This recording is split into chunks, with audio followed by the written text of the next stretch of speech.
Yo, yo! What's up mga kabutingting? Yan, isang mapagpalang araw sa ating lahat mga kabutingting at welcome back sa ating munting channel. Ngayon ay araw ng Sabado. Tayo ay naghanap buhay kahapon, araw ng Biyernes. Bali, hindi ako nakapaghanap buhay dahil maulan. Yan, hindi ako nakapaghanap buhay. Yan, meron ako ditong nahanap na gagawin mga kabutingting dito sa Barangay Mac. Yan, sa ito ng Sugod. Actually, ito ay pangatlo ko na. Bali, dalawang electric fan, isang frag type na 18 inches yung LC na Union, tsaka isang standard na yan 18 inches pa rin ang kanyang LC na aluminum. So, bali, bago ko ito umpisahan, yan, disclaimer lang. Lahat po ng video na ina-upload ko sa aking YouTube channel ay based lang po sa aking experience at hindi tayo dito na mamagaling. Yan, bali, tanggalin natin itong grills niya para matignan natin kung ito ba ay malambot yung kanyang LC. Oops, nasagi pa yung tripod. Ayan, ganyan lang natin. Yan, kung makikita nyo, medyo malambot pag ikutin mo yung kanyang LC. Ugain lang natin. Yan, wala naman siyang alog. Tingin ko ay mayroon na rin nag-repair nito dahil yan, nakatornilyo na. Baka pwede rin ako rin sigurong nag-repair nito dahil ako lang naman ang nagre-repair nito dito. Bagay, may isa pa palang nagre-repair dito. Dali, tanggalin natin itong LC nya. Buti ngayon araw ng Sabado ay uminit mga kabutingting. Naku, matigas ang kagwang. Yan, gamit tayo ng vice grip. Ipit natin yung shafting dahil di matanggal yung LC nya. Ayan, tapos ikot-ikutin lang natin yung LC hanggang sa matanggal ito. Kaso medyo mahirap. Ilapag natin or itihaya natin yung electric fan para hindi tayo mahirapan sa kalisod. Kaso, ayan, bababa ko lang ng konti yung aking tripod. Yan, tapos lalangisan lang natin ito. Saka natin iipit sa vice grip yung shafting, saka natin ikot-ikutin yung kanyang LC. Ayan. Ako, baka matigas Ayan, lilihain muna natin yung shafting nya mga kabutingting. Yan, lihain lang natin itong ihi nya para mahugot natin. Mahugot natin yung pinaka LC.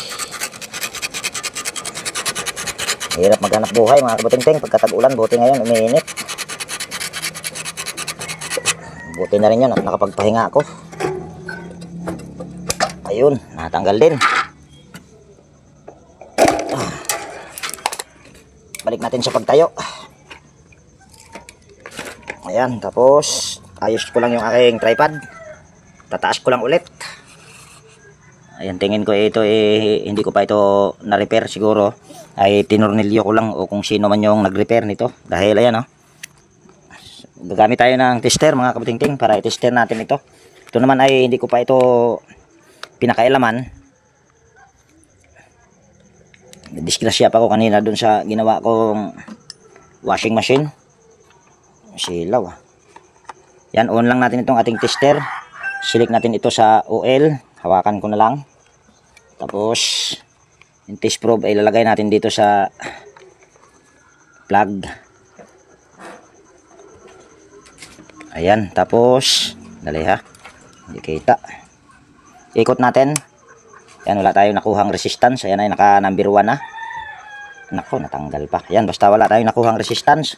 So kailangan natin itong tanggalin yung kanyang knob, pati yung pinaka switch handle. Nako, matigas ang kagwang. Yan, gamit tayo ng flat screw. Tapos gamit tayo ng DIY pagtanggal dyan sa oscillation knob. So ayan, ito yung ating pantanggal dito. DIY ito.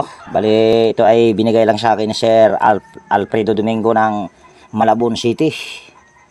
Para ito ay maganda ito pag mayroon kang ganito. Bali, hindi ka makakabasag sa pinakatakip ng gearbox. Dahil pag minsan kasi pag ipilit mo na hilahin itong kanyang oscillation knob or yung knob niya, minsan nababasag yung pinaka-takip ng gearbox mga kabutingting. Tanggalin natin itong pinaka-tornilyo. Ayan, mukhang hindi pa nga ito nagalaw. Tansyo yung kanyang rewind. Yan, ikutin muna natin itong shafting yan. Pre-wheel talaga ito mga kabutingting at walang alog. Pero kailangan natin itong tanggalin para itong mga tornilyo para malagyan natin ng langis. Dudukutin ko lang siguro ito. Ito i-bypass ko mga kabutingting. Yan, pagkagayahin nyo yung pagbabypass ko, nasa inyo po kung magbabypass kayo, nalalagyan nyo pa rin ng thermal fuse. Ako ay hindi ako naglalagay ng thermal fuse mga kabutingting. Nasa inyo po kung inyong gagayahin yung aking pamamaraan. Bali, dito tayo. Yan, dali, tanggalin muna natin yung tornilyo na tornilyo sa kapasitor.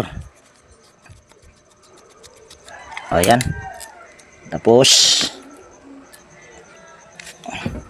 yan, dito tayo magsusugat itong wire na ito. Bali, hula-hula lang ito mga kabutingting dahil parehas kulay itim. So, ito ating balatan lang, pero kung maputol siya, wala tayong magagawa. Ayan, nabalatan na. Tapos common ito, kulay puti. Kaya ako nasabing puti dahil yung kulay puti na ito ay nakakabit sa isang linya sa power cord. So yan yung common. So ito ay ating babalatan lang. Tapos steady lang natin ito. Dali ha. Saksak muna natin itong saksakan dito sa aking extension. Tanggalin muna natin itong tali. Bali, itong mga electric pan na ito mga kabutingting ay ano ito? Bali, dinala lang ito ng tatay nila doon sa galing sa trabaho. Yan, ito ay ating ikiskis dito sa binalatan ko, yung common. Dali, hindi kita. Tingnan natin. Dapat ang ikot nito ay paganyan. So, tingnan natin. Ayan. Mukhang tumama. At mukhang mabagal siya mga kabutingting. Kaso, pero umiikot na. So, hugutin lang natin yung saksakan. Check na rin natin yung kanyang kapasitor. Kung ito ba ay okay pa. Yan, hindi ko na lang isagad. Balatan natin ito. Ayan. Tapos, dyan tayo. Kunin ko lang yung aking tester. Yan, kitang-kita naman yata yung ating tester. On lang natin ito. Tapos, select natin ito sa capacitance. Tapos, tingnan natin kung ilang microfarad. Ang nakalagay dito ay 1.5 microfarad. Tingnan natin kung ilan na lang. 1.3. Medyo, kung wala kang pamalit, medyo okay pa naman yan. Kaso, kung may pamalit ka, mas maganda kung palitan dahil doon na rin ito patungo sa pagkasira dahil bumaba na rin. Medyo maganit siya mga kabutingting, kaya ang gagawin natin ito ay babaklasin natin para ma-check natin yung pinaka bushing at saka shafting nito. Pero malambot naman siya, kaso ay matigas. Ayan, bababa ko lang ulit yung aking tripod. Ayan, tapos ito ating kakalas-kalasin para ma-check natin yung kanyang bushing, pati yung shafting niya.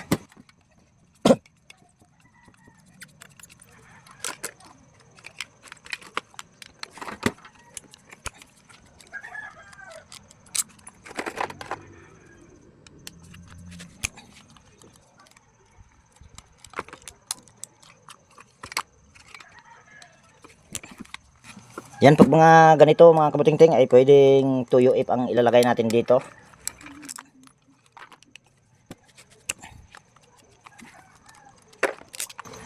Ayan. Tapos ito ay ating matigas. Gamit tayo ng flat screw. Ayan. Pwede na natin itong hugutin. Ayan. Nako, sumama yung bushing sa paghila kong kagwang. Putulin lang natin itong mga cable tie na ito. Tapos ganyan lang na ay. Wala na rin itong cable tie.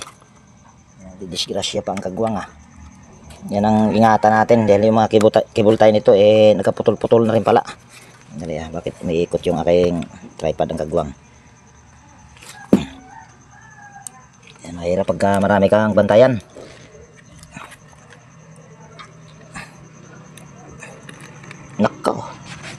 ipit na ipit. Ganyan na lang natin. Ayan. Tanggalin natin yung tornilyo dito. Ito. Ayan. Tapos hawakan lang natin ito, yung mga pinagdugtungan, para hindi maputulan ng hibla. Ay.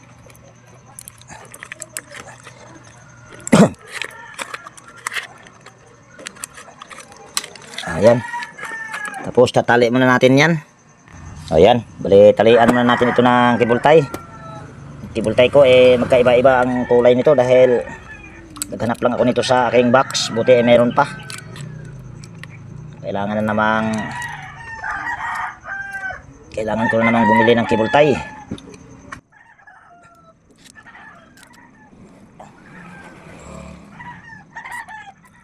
Ayan. Uy, patay tayo dyan. Kumalas yung isa. Lechon bigas. Tanggalin natin dahil sayang yung cable tie. Anak ng tipaklong talaga. Ayan. Siksik natin ito sa kanyang siksikanan. Ayan. Saka natin ito higpitan. Okay. So automatic magpapalit tayo ng bushing sa likod nito dahil yung bushing nito kaya siguro umikot pa siya kanina dahil itong bushing na ito sumasama na ito sa shafting niya mga kabutingting dahil ayan matigas ikutin. So automatic magpapalit tayo ng bushing dahil kumalas na yung bushing Ayan, tanggalin natin itong lock niya or pwede ring hindi pero tanggalin ko na lang dahil malambot itong lock na ito. Kailangan natin itong ganito, tulak natin sa baba para yung bushing ay ipit na ipit.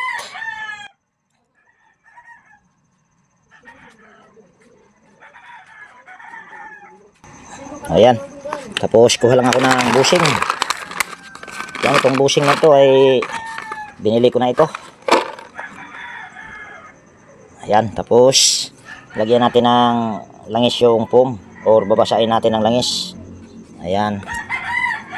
Tapos lagay natin yung lock.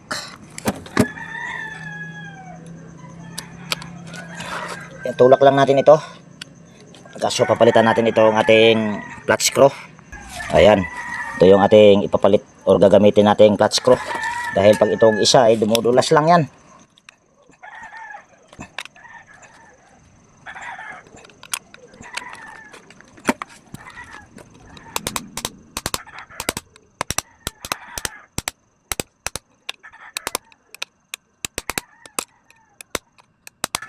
Ayan.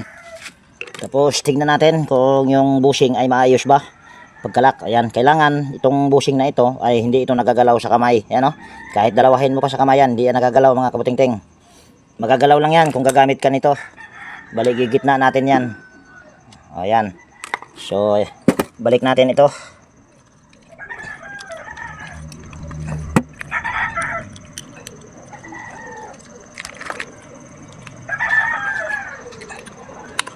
Ayan, okay na yan dyan. So dito tayo. Mukhang dito sa harap ay maganda pa yung kanyang shafting. Tiyak maganda pa ang bushing yan. Pero mas maganda kung tanggalin natin ito para matignan talaga natin ng maigi. Hindi tayo mag back job. Kung kailangang palitan ay palitan. Huwag nating tipirin. Ayan. Pwede na natin itong hugutin. Kasi kung hugutin natin hindi nakaliha, kung okay pa yung bushing, magagasgasan lang. Ayan, tignan nyo. Kung makikita nyo, wala kayong makitang makintab dyan na guhit. Big sabihin, ay good na good ang bushing yan pag mga ganyan. So yan ay ating lilinisan lang. Tapos ito, tanggalin natin ito. Kaso matigas ang kagwang. Kaya gamit tayo ng vice grip. Yan, ipit natin ito. Pero lagyan mo natin ng langis para hindi tayo mahirapan. Ayan. Balik lang natin ito bahagya. Ayan. Pwede na. Tanggal na. Yan ang bushing nga nito mga kabutingting. Ay okay na okay pa Yan Wala kayong makikitang gas-gas dyan. Pero pinalitan ko na. Kaya okay na yon. So wala pa itong gasgas. Yung itim na ito na makikita nyo kabilaan ay natuyuan ito ng langis. Kaya nang itim, pero wala pa itong groove. So gagawin ko na lang ito ay tanggalin muna itong mga spacer niya. Tapos ito'y ating lihain para malinisan. So gamit tayo ng liha.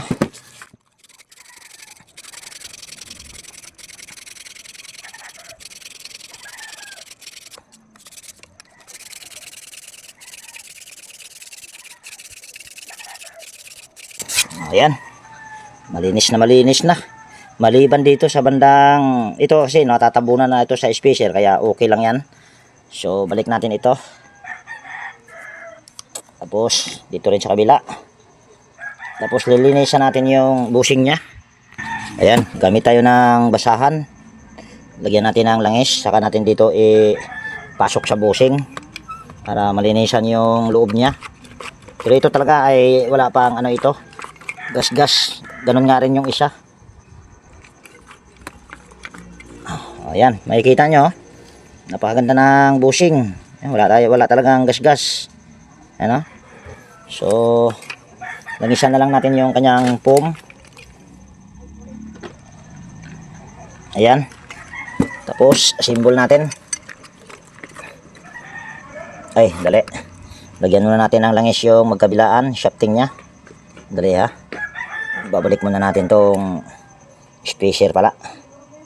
Babawas na lang tayo mamaya kung kailangan. Kung wala tayong mahila sa shafting nya.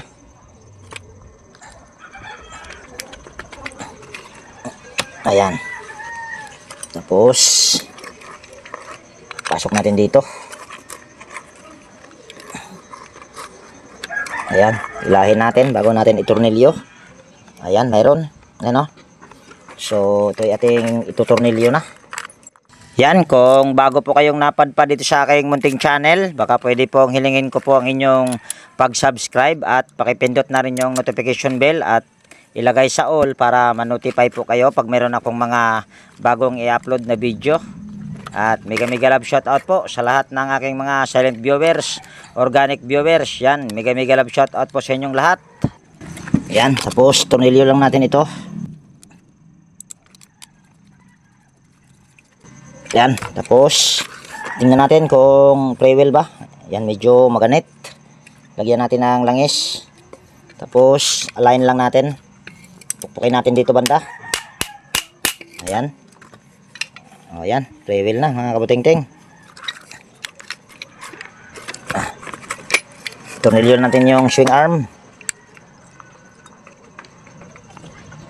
Ay, sandali pala. May mali ako. Dali ha. Ayos muna natin itong wire nya.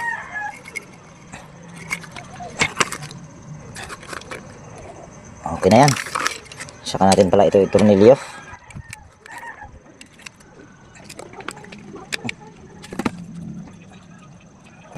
Ayan. Ayos lang natin yung wire nya.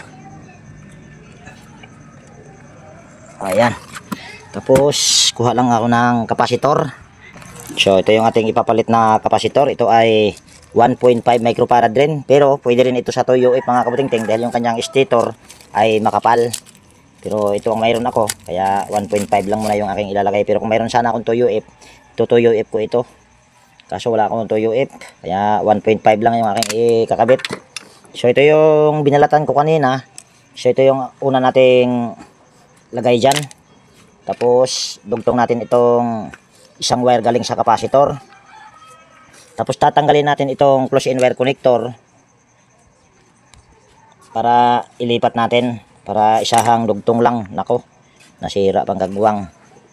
Putulin na lang natin yan dahil nasira yung close-in wire connector. Tapos kabit natin dito yung isang wire. O yan, ayan, bypass na yan mga kabuting-ting. At gaya nga ng sinabi ko kanina, nasa inyo po kung itong aking pamamaraan na hindi naglalagay ng thermal fuse, kung nasa inyo kung gagayahin nyo po. So yan. So ito yung aking lalagyan lang ng electrical tape at hindi ko na ipakita yung paglagay. So yan, bali nalagyan ko na siya ng electrical tape. So pagpagan lang muna natin. Tapos itutornilyo lang natin yung kapasitor dito. Dito rin yun kanina nakalagay yung kapasitor. Patay na ang tornilyo.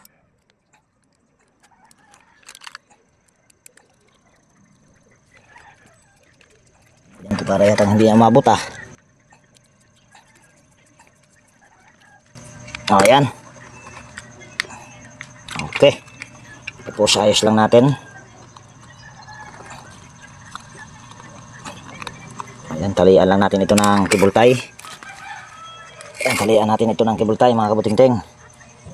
Para hindi pangit tignan. Ayan, mga kinahoy ko lang itong aking cable tie.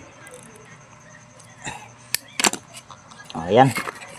Testing kaya muna natin. Yung C-clip dito, dahil ang hélice nito ay aluminum, kahit wag na nating ikabit yon. Ito yon, oh. Pero pwede rin naman ikabit para pagka halimbawa masira yung hélice na yon, ay pwedeng palitan ito ng plastic na half moon o kahit whole moon ay pwede. Ayan. So testing natin.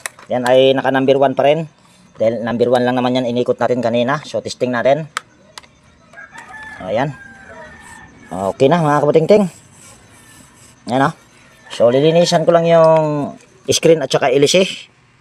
Ayan, bali nalinis ko na yung screen pati hélice. So ito ay ating i-assemble na o ikabit natin yung screen at saka hélice mga kabutingting. Yan, bali dali pa siya para yatang masyadong mahaba yung mga tornilyo nito ah. Bali dalawa lang ang tornilyo ilagay ko nito. Sa taas lang. Dali ha, kung tapat muna natin sa butas. Ayan. Mas maganda kung dito mo ilagay sa taas ang tornilyo para pag iyuyuko ay hindi sasabit yung pinaka screen nya doon sa hélice. Naku, para yatang hindi tumama si inting sa butas ah. Hindi nga, ang putik. Pasmado yung kamay na inting, nanginginig.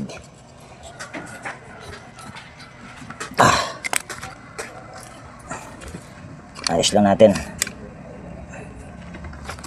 Ayan.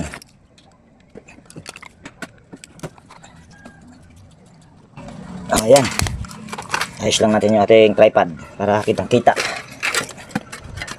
Talit natin yung hélice.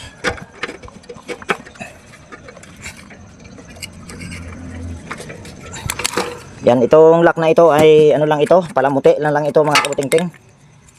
Hindi talaga ito, kahit wala ito ay pwede. Yan, lagay natin. Tapos, lagay natin yung pangharap na grills. Ay, sandali.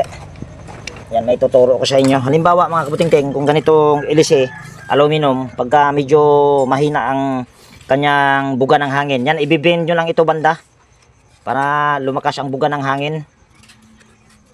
Yan, ibibend nyo lang ito, yung tatlo na ito na pinakapala nya. Ayan. Kailangan tansyahin nyo lang para hindi siya mag-wiggle or malakas yung vibration. Ayan. Takpan na natin ito. Dahil, dali pala, linisan ko pa, hindi ko pa nalinis. Ayan, linis ko na mga kabutingting. So, ating ikabit na yung pinakatakip sa motor or cover sa motor. So, ano natin, pabor natin sa maliwanag. Dahil, kita ang butas. Hindi pala kita ah. Hindi kita. Ayan. Tapos kabit na natin yung saan na yung mga kagwang na yun. Ito. Ayan, naka number 1 pa rin yan. Wala, hindi matanggal. Dali ha. Ito, tanggalin ko muna yung pinakaan nito.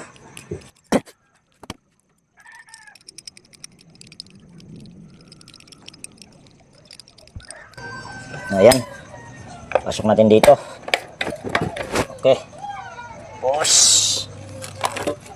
pasok natin dito. Ito, nakapasok lang naman ito. Wala ka nang tutornilyuhan dyan.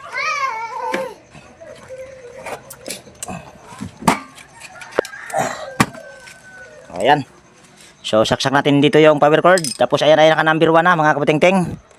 Ayan, umiikot na kagad. Okay na mga kabutingting. Hindi siya mahuni, pero yung buga ng hangin yan ay malakas. Pag mga ganyan na nakabend yung kanyang tatlong pinaka, ano niya, pala. Lagay natin sa number 2. Ayan, number 2. Mabilis lalo yung buga ng hangin or malakas. Lagay natin sa number 3. Ayan. Ayan, malalong lumakas. So nagiging problema nito ay thermal fuse. Tapos pinalitan na rin natin yung capacitor dahil medyo mababa ng konti, pero kung wala pang pamalit ay pwede pa rin yun mga kabutingting, iikot pa rin yan, pero hindi na ganun kabilis. At nagpalit na rin tayo ng bushing sa likod dahil sumama na sa shafting paghubot ko, kaya pinalitan na rin kahit okay pa yung bushing. Ito nga yung bushing, oh, pero okay pa yan. So dito naman tayo sa isa.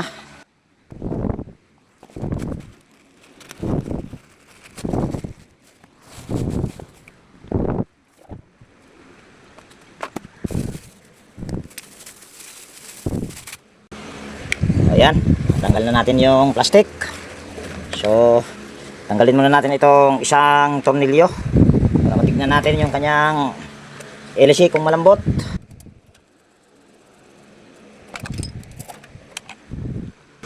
Ayan. Yan, medyo maganit siya mga kabutingting. Tanggalin natin tong LC nya.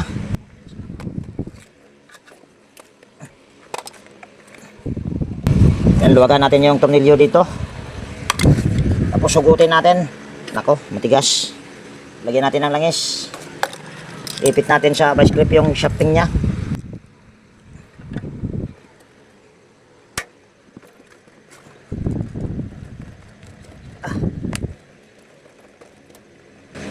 Ayan.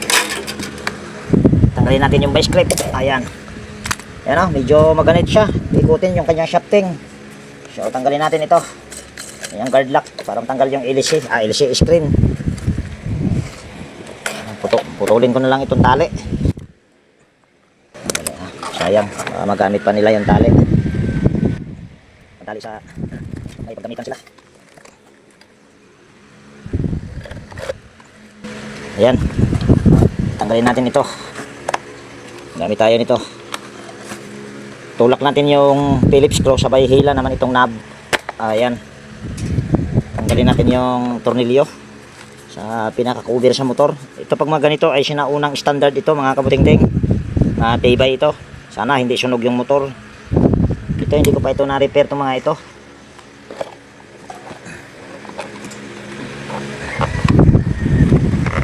Ayan, mukhang ni-repair na rin pala ito mga kabutingting dahil nakatali na yung kanyang ano. Yan, tester muna natin ito kung ano, yan, switch lang natin sa number 1. Ayan. Tapos kuha lang ako ng tester. So ito yung ating tester.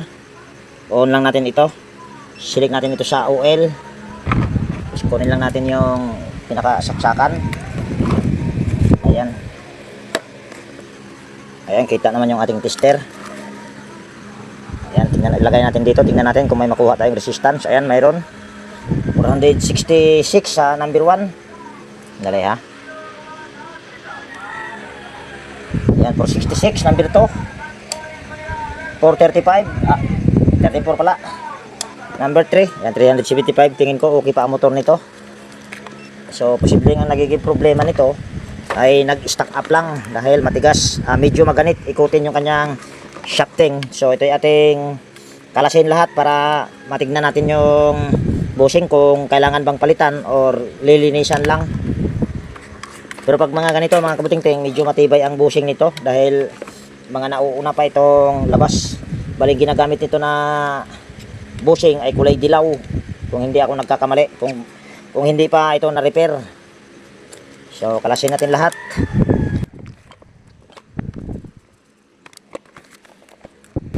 Kapasitor nito ay original pa.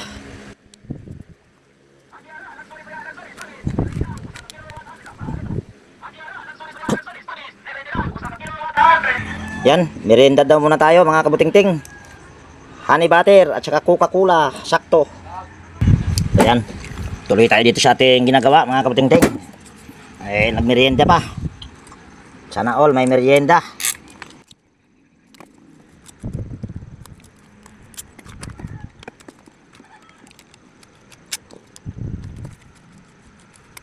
Ayan, gutin natin. Ako, matigas. Gamit tayo flat screw. Ayan. Ayan, malambot. Napaganda pa ng shafting dito sa likuran. Ano? Makinis. Kalihat may aron tayong ayusin. Ito, ayusin natin ito. Kaso pagtalian natin baka maputol yung hibla. Tulak natin ito. Kung bang hindi maganda, huwag na lang natin ito pakailaman, baka lumaki pa ang trabaho. Pagtalian ko ito dito banda, sigurado mapuputol ito dahil mahigpit na. Kaya hindi ko na lang pakailaman yan. Check muna natin yung pinaka bushing dito sa ano, harapan. Lihain muna natin ito bago natin hilahin yung shafting para makita natin yung bushing sa harapan kung okay pa ba.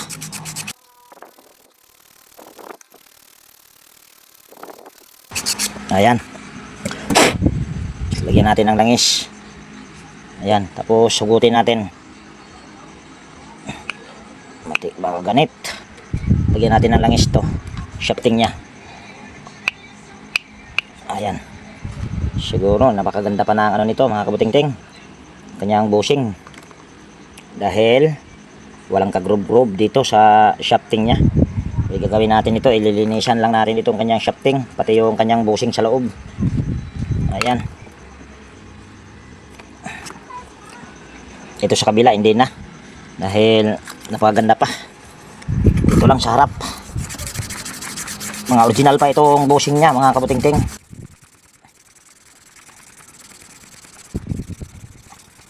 Ayan, so walang kagroove-groove. Dali, linisan natin itong kanyang bushing sa harap para masilip natin kung okay pa. Ayan, linisan natin para masilip natin yung loob niya kung ito ba'y kailangang palitan. Ayan, tingnan natin. Mukhang mayroon na siyang ano mga kabuting-ting, iwan ko lang kung kita sa camera. Ayan o, nasa loob mayroon na siyang mga guhit-guhit. Papalitan ko na ito ng bushing sa pangharap. Kanina ay sa panglikod yun, ngayon naman ay sa pangharap. Ang bushing nito ay mahaba, may nguso. Ayan o, may nguso. Original niya pa itong bushing. Yan, mayroon na kasing mga gas-gas ito, pero hindi pa naman ganun ka gas-gas. Ayan o, ayan o, kung lang kita sa camera, pero hindi pa naman siya ganun, pero mas maganda na rin kung palitan para iwas back job din. So ito hindi ko na ito tatanggalin, iangat ko lang ito, dahil pag mga ganitong klase ay pwede mo na itong wag tanggalin yung pinaka lock, dahil medyo maganda ang ano nito, kanyang lock. Pag mga ganyan hindi ko na yan tinatanggal. Isa siguraduhin lang natin na yung bushing mamaya ay hindi gagalaw-galaw pag galawin sa kamay. So pasok lang natin yan, tapos lagyan natin ng langis yung kanyang foam para mabasa. Ayan, tapos tulak natin. Ayan, tapos galawin natin sa kamay kung magagalaw. Ayan o, hindi talaga nagagalaw sa kamay ito mga kabuting-ting. Magagalaw lang ito sa kamay pag gumamit tayo ng Phillips screw. Igigit na lang natin. Ayan. So kahit yung ating bushing na pamalit ay bilog, hindi kaparehas, ay wala siyang magiging problema. So ito yung ating i-assemble. Yan, tapos balik pala muna natin ito ng spacer. Lagyan natin ng washer sa harap, lagyan natin ng langis huwag kabilaan yung shafting nya. Ayan, pasok natin ito. Pasok din natin itong pinaka pangharap na housing. Ayusin lang natin, hilahin natin yung shafting kung may mahihila. Ayan, mayroon. So balik na natin yung 4 na tornilyo.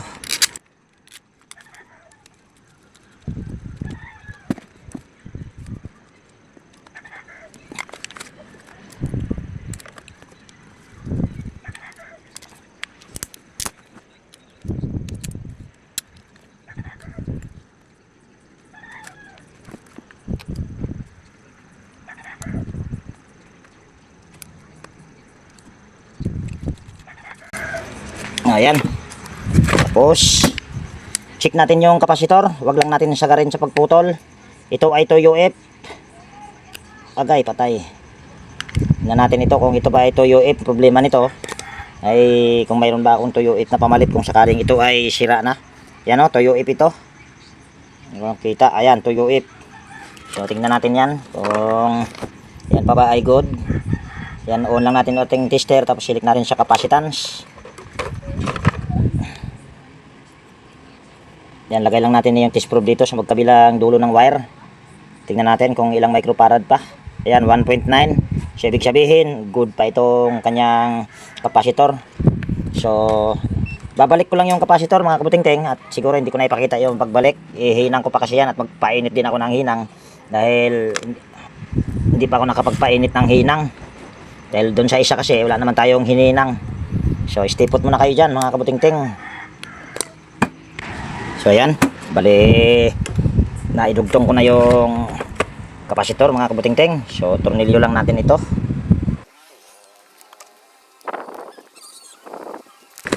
Linisan muna natin. Bali yung screen at saka ilis nalinis ko na kanina habang nagpainit ako ng hinang, kaya tuloy-tuloy na yung ating trabaho nito. Kakabit na lang natin. Ayan, salpak natin ito dito, tapos higpitan lang natin tong tornilyo na ito. Huwag masyadong mahigpit, yung tamang higpit lang. Naku, mukhang natanggal ayan, tornilyo natin yung swing arm.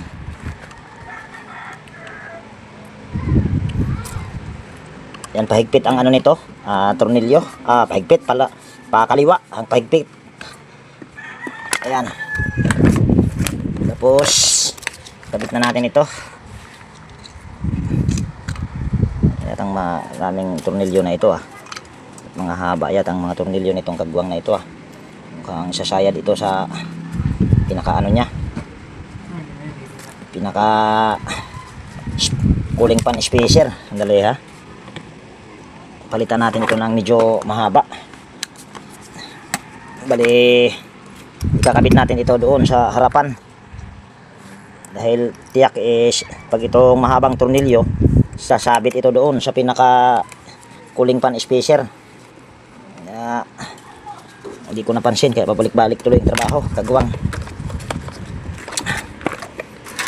Ayan, kabit na natin ito dahil nilinis ko na ito kanina, pero mayroon pa rin mga hindi natanggal.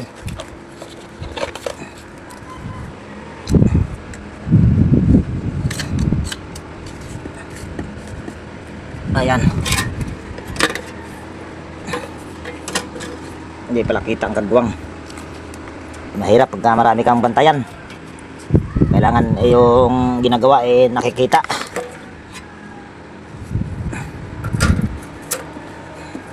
So bali ang ginawa ko lang nito ay nagpalit lang ng bushing sa harap.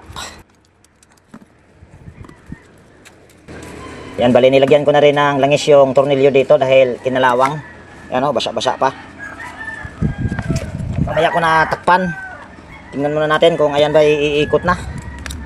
Bali ayan ay naka number 1, naka number 3 na palang kagwang yan. Lagay natin sa number 1. Yan, tingnan nyo kung iikot na. Ayan, may ikot na.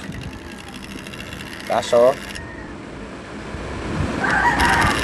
patayin muna natin tong isa para yatang maingay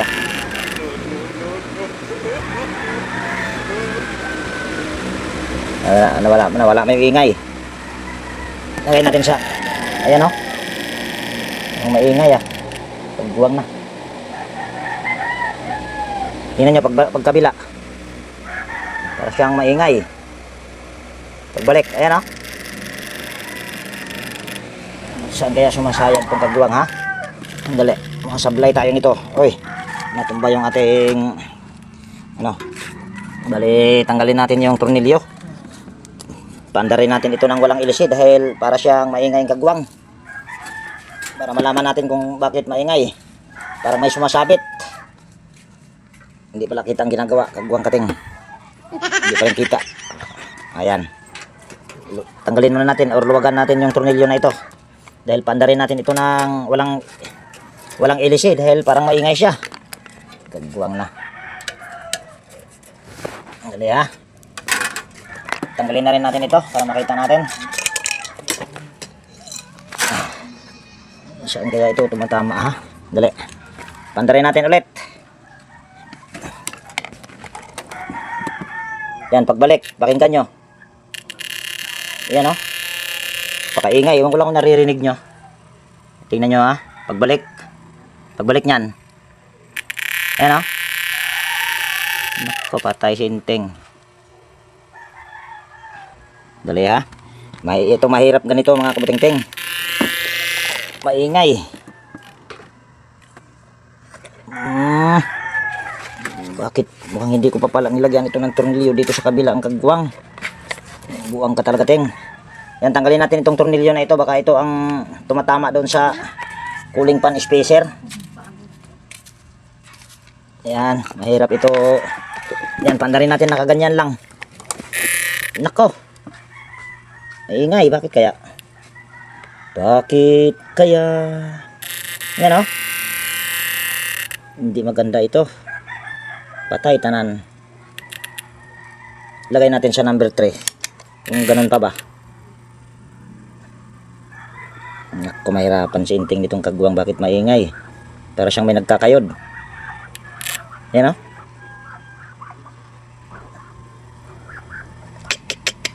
Ang hindi maganda. Pero nawala. Ayun. Mayroon talaga. Pero mabilis siya mga kabatingting ha.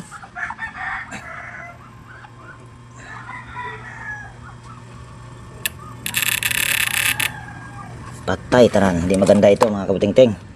Saan ba ito nagka-problema? Dali ha. Nahirapan sinting nito.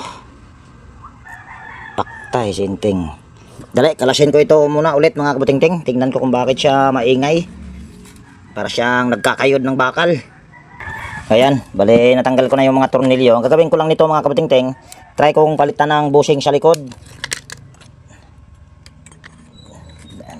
Dahil sa harap lang tayo nagpalit ng bushing, pero wala talaga akong wala talaga akong nakitang gasgas dito. Pero ganoon pa man, naka-encounter na ako ng ganito na binaguhan ko siya ng bushing lahat, nagiging maayos naman. So yun din ang gagawin ko dito. Bali, papalitan ko ito ng bushing. Siguro yung pagpalit nito ng bushing, hindi ko na ipakita. Kung paano yung pagpalit ko dito sa harap ng bushing, yun lang din yung gagawin ko dito. Tapos, i-assemble ko. Pakita ko na lang sa inyo yung bushing. Bali, ito lang naman yung bushing, oh. Yan. So, stay put muna kayo dyan. So, yan. Bali, napalitan ko na ng bushing. At ito yon. Bali, dalawa na siya. Ayan, oh. So, try ko kung yun lang ba ang nagiging problema. So, hindi ko na ipakita ulit yung pag-assemble nito, mga kabutingting. So, stay put muna kayo ulit dyan. So yan, bali na-symbol ko na mga kabutingting. Bali ginawa ko dyan ay pinalitan ko na lang ng bushing sa likod. So ngayon ay ititesting natin ito kung maingay pa ba. And patayin natin yung isang electric fan. Pagka hindi mo kasi yun ayusin mga kabutingting, masakit sa tayo ngayon. Tapos pwede pang magkaroon ng back job. So testing na natin. Yan, pakinggan nyo kung mayroon pa bang ganon yung tunog kanina na masakit sa tayo ngayon pag ganon. Yan, sa pagbalik yan, pag magpapunta rito yung pag-swing ay hindi. Yan sa pagbalik. Ayan o. So wala nang maingay. So nagiging problema lang yung bushing sa likod ay medyo siguro may gas-gas na, pero hindi ko lang siguro napansin ba. Pero naka-encounter na ako ng mga ganyan. Bali binaguhan ko na lang ng bushing lahat. So ayan. Okay na okay na. So pinabalik-balik pa akong kagwang. Mas maganda talaga kung palitan ng bushing lahat. So ito ay ating takpan na. So, nagiging problema nitong isa ay dalawang bushing. Dali hindi tayo nagpalit ng kapasitor dahil okay pa naman ang kapasitor. Nakakuha pa tayo ng 1.9. Tornilyo lang natin ito. Ubos tuloy yung oras ko dito ah. Pero nakagawa ko dito mga kabutingting. Bali magkakapit bahay lang ito sila.